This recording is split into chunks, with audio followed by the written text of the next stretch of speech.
Hello everybody, welcome back to the Oswego Dynasty as we are going to be taking on our heated rivals in Bellows Falls. And to top everything off, as we can see from the very beginning of that, they have disrespected us on our own home field by wearing their disgusting alternate uniforms against us in this one. Now, this is one of the worst teams in the NCAA along with us that we will be facing this week. Now, their stats are a little bit inflated based off of who they have played so far. So their record and their stats are not exactly aligned to what they have been able to do, because when they have played better teams, they have been destroyed. And when they have played bad teams, they have destroyed them. So, what does that leave us with in this one?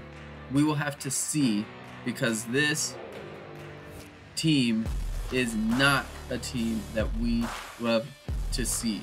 Now, these are their top players: Dante Cowan and Slade Berry.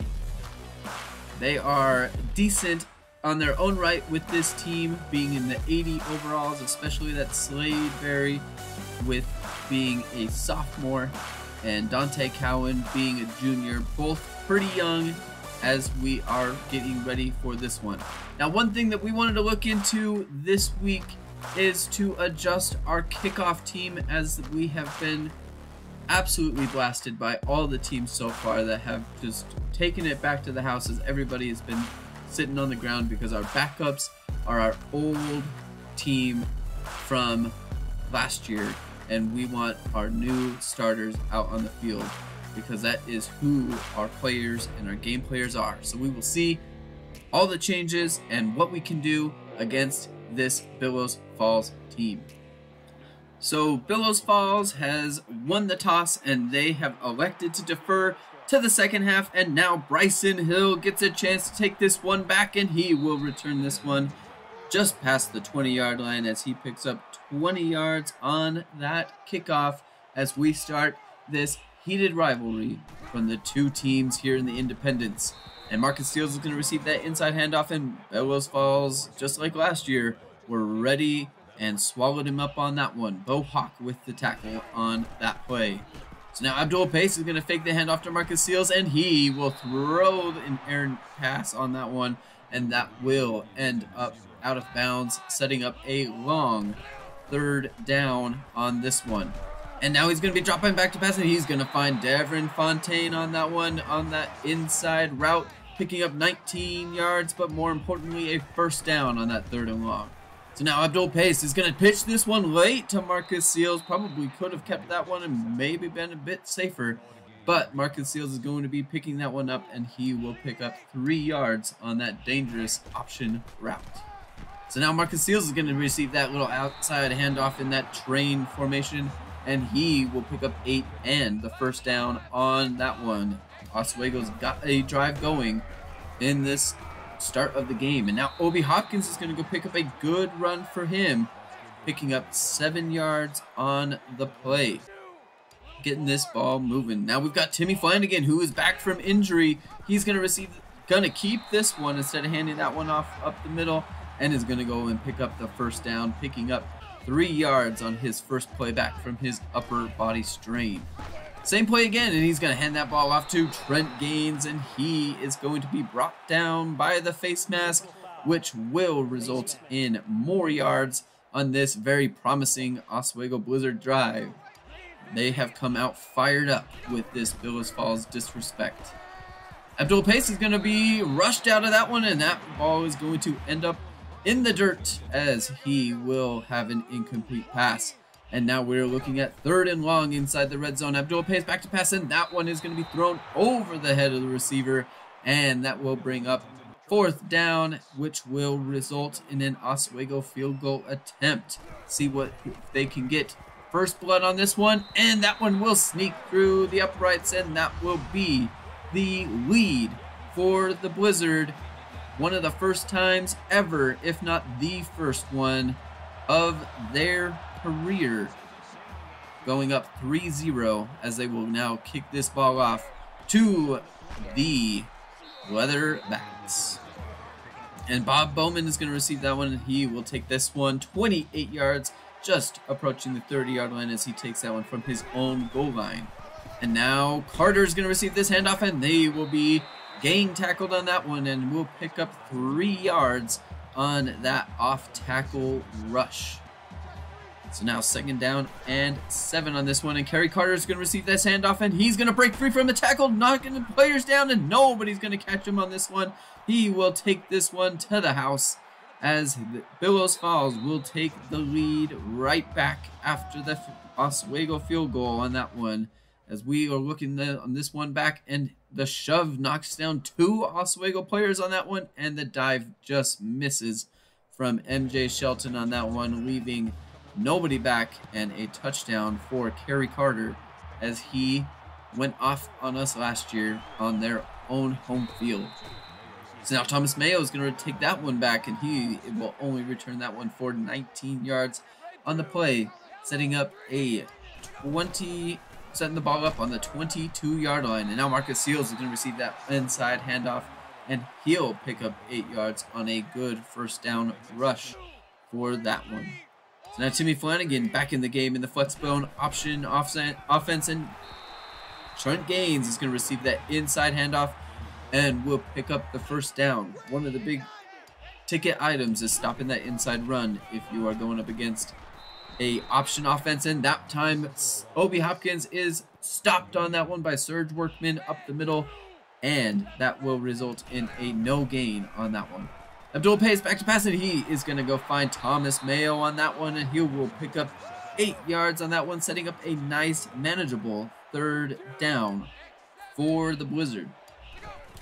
And now Obi Hopkins is going to receive that handoff, and he is met in the backfield, and he will be brought down, losing a yard on that one. Bo Hawk coming right up the gut and making the play. 4th down for the Blizzard, and they will be going for it. As now Abdul Pace is going to fake the handoff to Marcus Seals, picking up a good block, and Bryson Hill is going to make the catch off the whip route. A good, accurate pass from Abdul Pace on that one to give them another 1st down. So now we've got 2nd down and long, and Timmy Flanagan is going to try and pick up just a few yards on this one, picking up 4 on the play on that one. So now we've got a 3rd down and long. Marcus Seals going to fake the handoff, and Trent Gaines is going to get the ball. He's going to try and fight for the 1st down, and is going to be coming up just short on this one. And on top of that, we'll pick up an injury.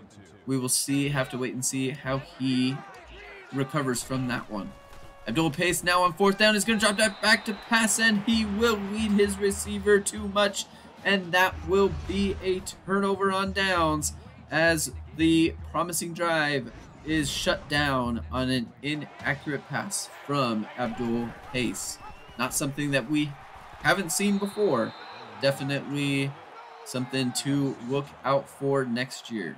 Now Kerry Carter will receive that inside handoff, and he'll pick up 6 yards on that 1st down play, and now will be met by Thomas Owens on that one, and will be tackled for a loss, but that will not count for him as he grabbed the face mask, resulting in a 1st down for Bellows Falls as they are now into Oswego territory, and this time brought down in the backfield without the use of the face mask. Sid Jamison out there ready to meet him on that rush. So now we're looking at a super 2nd down and long after a clipping call on the last play, as Kerry Carter goes for the rush on that one, and it's going to be brought down again for a loss, setting up forever long on 3rd down. Stephen Brooks with that tackle, and now Slade Perry's going to just toss this one deep and hit. Cam Beck is going to make the catch on the play. 3rd and 36, and they're going to pick up the 1st down on that one as Bernard Dawson lets him wide open on the man route. So now we've got McBride, a change in the running back, J.J. McBride, picking up 9 yards on that rush for him as he gets his 1st carry on the day. So now Sladeberry back to pass, and he's going to go find Rowe on this one, and he will pick up 12 yards as they are now inside the 5-yard line. And first down and goal here. They're using the hard count, getting our guys moving. Motion. Kerry Carter is going to find the end zone as he navigates himself through the backfield and will find the end zone, expecting contact, but nothing was there. Now, Bellows Falls leads 14-3, as that is 2 unanswered touchdowns in a row. So we're approaching the end of the half, 2 minutes to go, and now Abdul Pace is going to go use play action and will be brought down in the backfield for a sack, leading to second down and forever. Abdul Pace now faking the handoff and dropping it back to pass, and he's going to toss this one deep, and Morton is going to reach up and grab that one, and now he's got a good return here. Could take this one into the red zone, and now it will be Bellows Falls ball inside the red zone. Corey Morton with the pick. So now Bellows Falls has a great opportunity to add to their total, and they will do so. Sean Todd tippy-tapping into the end zone. Touchdown, Bellows Falls, as Sladeberry now has 3 completions on the day and the touchdown. 21-3 for Bellows Falls. 21 unanswered points. And they will kick this ball off to Thomas Mayo, and he will bring this one outside the end zone, and he's got just a little bit of space on that one. A better return from him. 28-yard pickup from him with 1 minute to go in the half. And now Abdul Pace is going to keep this one in. Quick pitch this one out to Marcus Seals, and he's going to do everything he can just to get back to the line of scrimmage, and will end up picking up 1 for his efforts. Now we've got third down and long as the time is ticking down, and Abdul Pace is going to be sacked on this one. And now Bellows Falls uses a timeout to try and get the ball back on this one. And the punt is off. One of the last plays of the half. Bowman's going to receive this one and is going to be brought down on that one, as they are now out of field goal range on that return. And this half will end with Bellows Falls taking a 21-3 lead after scoring 3 straight, after Oswego took the lead with the field goal. This is definitely not the half that we wanted to see from Oswego, especially with the disrespect that Bellows Falls has produced on us in this game. The defense has played fairly well. We were expecting a much bigger passing attack from this team with Sladeberry and their outstanding wide receivers, but so far they've utilized the run game, and we have definitely needed to adjust to that. Probably a bit more run commits to try and stop Kerry Carter and JJ McBride, as they are decent in their own right. But one thing that Oswego needs to accomplish in this half is they need to get the ground game going. That is something that this offense needs to have, especially with Abdul Pace not being able to connect on most of his passes. Need to see something better in this half. So now Oswego will be kicking the ball off to Bellows Falls, as Bellows Falls won the toss and did defer. Now Bowman is going to receive this one from about his 5-yard line and going to go pick up 24 yards on that return. Very good coverage on that one from this new look kickoff team.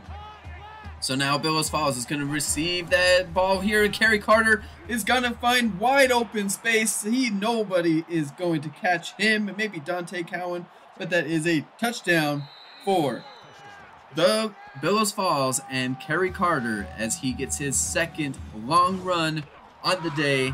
That is a 28-3 lead. Absolutely nobody touched him. Wide open area for him to find the end zone. No safety back, as he was up on the line trying to make plays for us. And now Marcus Seals is going to try and make some plays for Oswego on this one, and he will pick up 33 yards. Unable to break away from the defense on that one, but that is a fantastic run by Marcus Seals himself. Now Abdul Pace is going to go find himself 6 yards, as he keeps this one and takes it up to a 2nd down and 4 into Bellows Falls territory. And now with a little comeback route from Thomas Mayo, he will find the ball as that was a accurate pass from Abdul Pace, picking up the first down and 12 yards on the play. Now Abdul Pace is going to keep this one again, wide open spaces, and he's going to decide to pitch this one out to Marcus Seals, and he is not going to go find the corner, but that is going to be a good gain from him as most of that work was done by Abdul Pace. Now Obi Hopkins is going to try and fight his way to the end zone, and then he's going to be just short as he touches the pylon just a little late on that one. And now it is second down and goal from the 1, and Obi Hopkins is going to get the pitch, and he will finish the job, taking that one to the end zone. Touchdown for the Blizzard. Very good response from Oswego after Bellows Falls took that one to the end zone on their first play.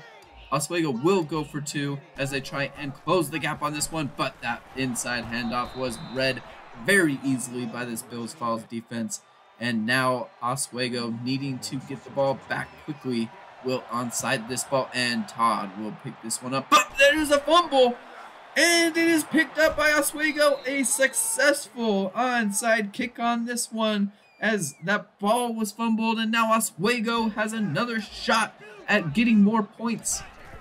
Abdul Pace on the first play is going to drop back, and that is going nowhere. Very good defense by Jared Cleveland on that one as Abdul Pace is under 50% on the day. It's going to receive another play action on this one, and Amos coming in for the injured Trent Gaines as he is going to be out for the rest of the game.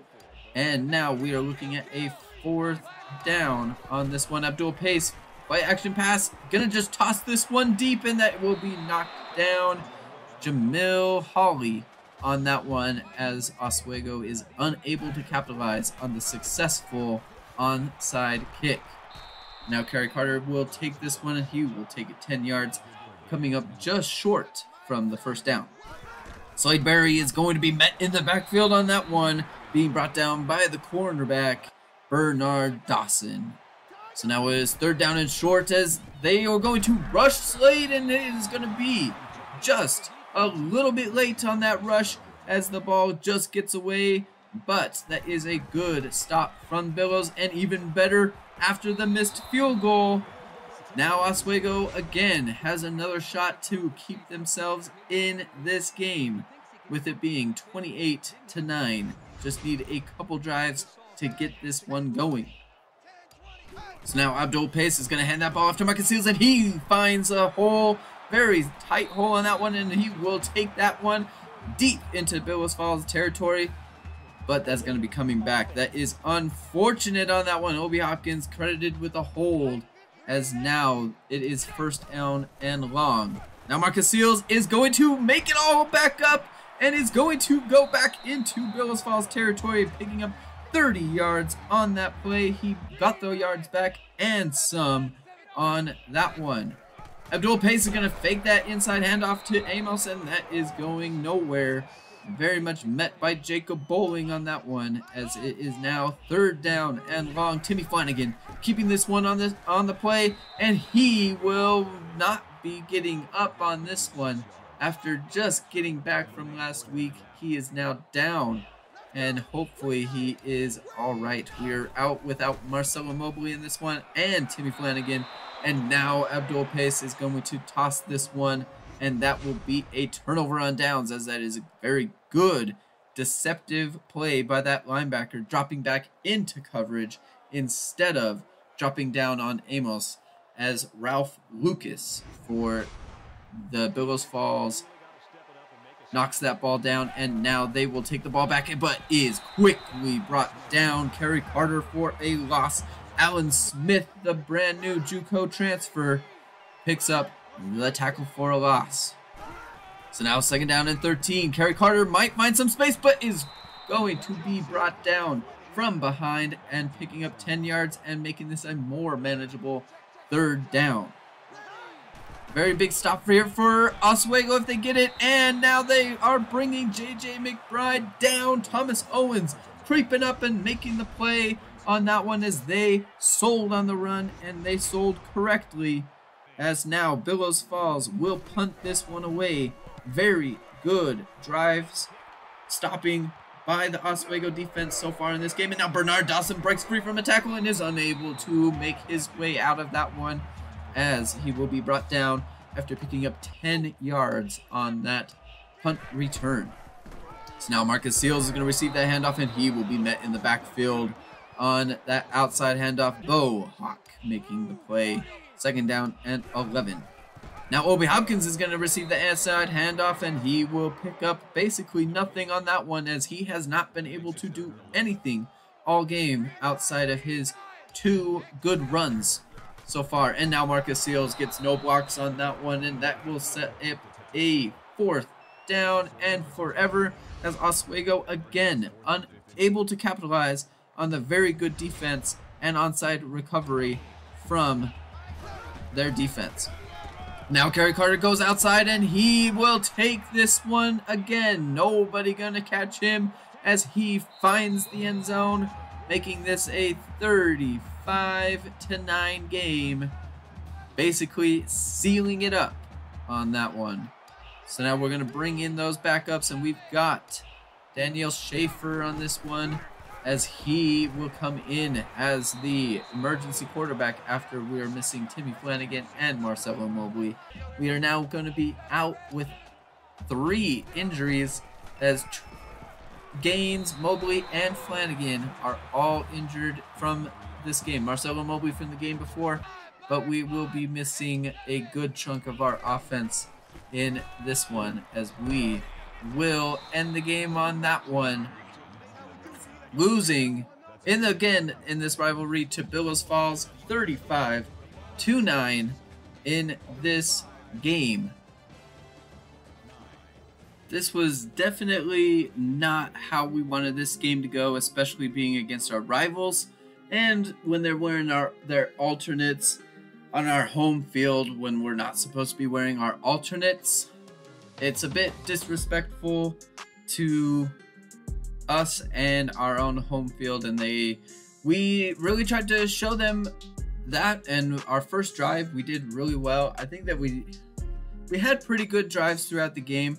Again, it's really running into the problem of Abdul just not trusting Abdul Pace on 3rd downs or just to throw the ball. But it's well deserved when he's throwing under 50% throughout the season and in most games. So it's just a bit really difficult to really just have the confidence to be able to make the plays count. And right now I'm struggling with trying to figure out which runs work in our offense.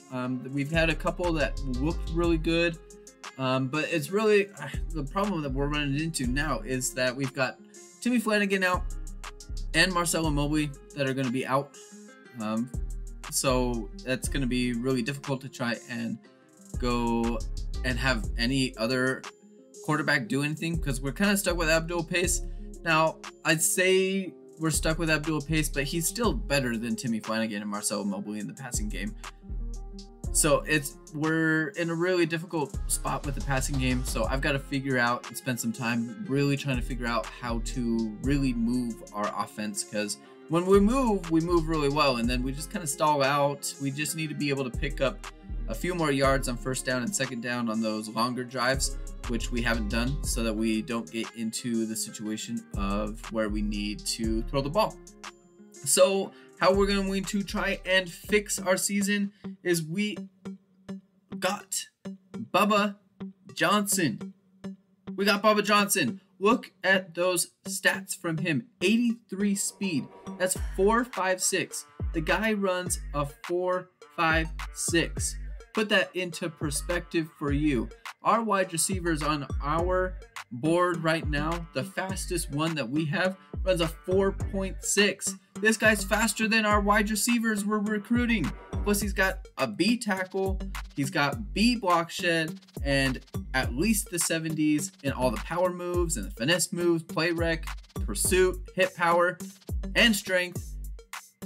Man, I'm excited to have him this next season. It is going to be a big time deal having Bubba Johnson. We're going to have him for 2 years, and we are going to use him up. super happy to get our 2-star recruit on this one, and he should make a pretty good impact, just like Marcus Seals has so far in the season.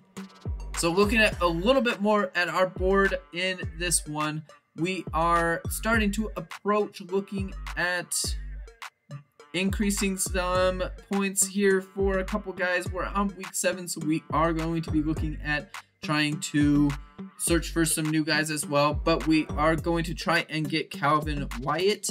We're also going to be looking at Patrick Anderson here. He is fantastic, so we're going to invest in him a lot. So he's going to go up a lot. He's worth 2 points per 500 points, so that's going to be something that we do there.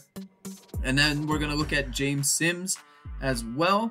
He's worth 3 points, so we're going to try and stay in competition with Kentucky and Purdue and Kent State.